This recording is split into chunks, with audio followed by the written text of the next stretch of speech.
Code blue. Start compressions date now.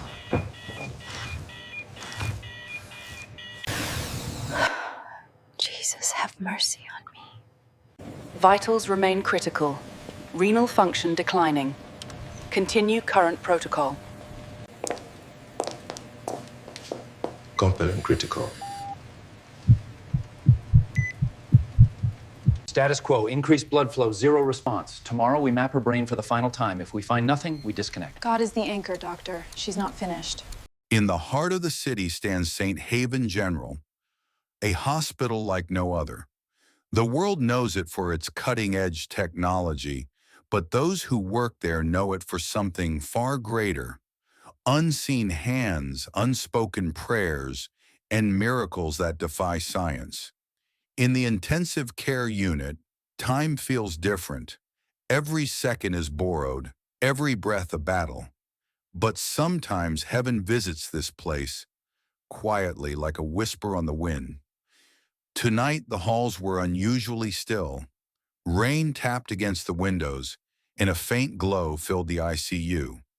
On bed 7 lay Evelyn Brooks, 38, a mother, a teacher, and a believer who had slipped into a deep coma after a sudden collapse.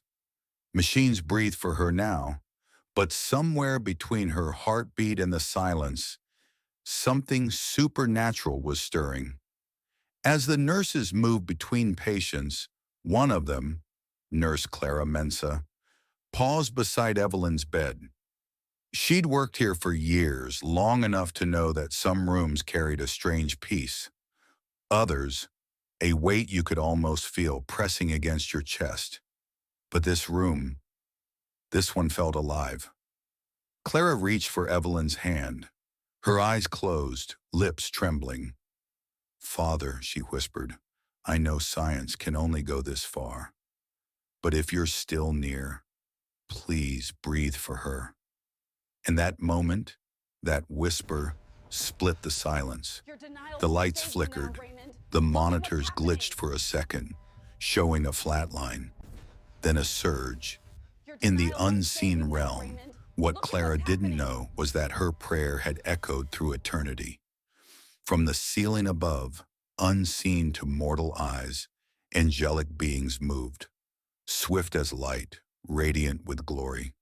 Their armor shimmered like fire and water combined. Among them stood one, Seraphiel, a messenger of the living God, who looked down at Evelyn's still body. His eyes burned with both sorrow and mission. He spoke softly, his voice like thunder wrapped in gentleness. "Permission granted. The prayer of faith has opened the gate," and in a blink he descended. Inside Evelyn's fading consciousness, darkness gave way to a glowing valley. She saw herself standing in a mist of light, weightless, painless, whole. Ahead, a figure approached, tall, radiant, wrapped in gold and white. His presence brought both awe and comfort.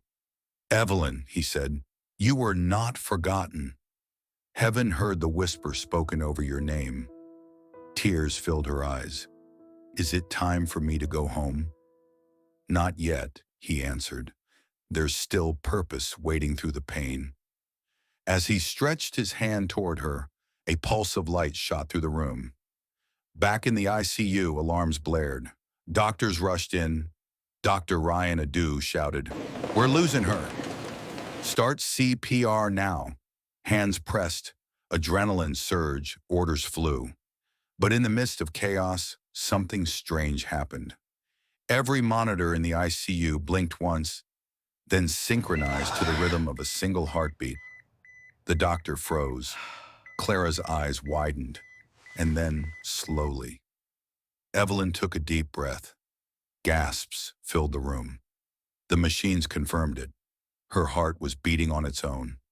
Later that night, Clara sat by her bedside, unable to hold back tears. "This isn't the first time," she whispered. "Every time someone prays here, something happens." Fear not. And she was right. No neural spikes, no trauma response. This isn't... What are you? She's not what, Doctor? She's who? Stories began to spread of comatose patients waking after years, of critical cases turning around overnight. Some called it coincidence. Others called it hope. But the staff who'd seen it all began to call it something else. The Testament Ward. Because every miracle left a story, a testament of what faith can do when words fail and only a whisper remains. Fear not, I am with you always. And so, in a world obsessed with logic and science, there still exists a place where heaven touches earth, where prayers, not protocols, stir the supernatural, and where one whisper can shake heaven itself.